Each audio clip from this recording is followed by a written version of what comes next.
అంటే ఈ సినిమా ఇండస్ట్రీలోకి రావడం అన్నది చాలా యాక్సిడెంటల్ గా జరుగుతాయి కొంతమందికి, అవును లేదా కొంతమందికి ప్లాన్డ్ గానే జరుగుతాయి. అవును. మీకు ప్లాన్డ్ యాక్సిడెంటల్ అంటే? This is not an accidental అండి, because I started my career as a child artist. Yes. So కొన్ని మంత్స్ అప్పుడే వచ్చాను నేను కెమెరా ముందుకి. బట్ నాకు ఊహ తెలిసి నేను చేసింది గిరఫ్తార్, పాత Giraftaar, Amitabh Bachchan sir, Kamal Haasan sir, Rajinikanth sir, వీళ్ళందరూ నలుగురు హీరోస్లో ఒక సినిమా చేస్తే అందులో కమల్ హాసన్ చిన్నప్పుడు ఒక అబ్బాయి కావాలి అని అంటే మా తాతయ్య ఈజ్ అన్ ఏజెంట్ అన్నమాట. కొన్ని పెద్ద పెద్ద సినిమాలకి హీజ్ అ ఏజెంట్. మనకి ఇప్పుడు స్టార్ కాస్టింగ్ అవి అంటారు అట్లాగా.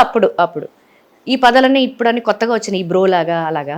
అప్పుడు అలా కాదు, ఏజెంట్ అంటే ఏజెంట్ అంతే.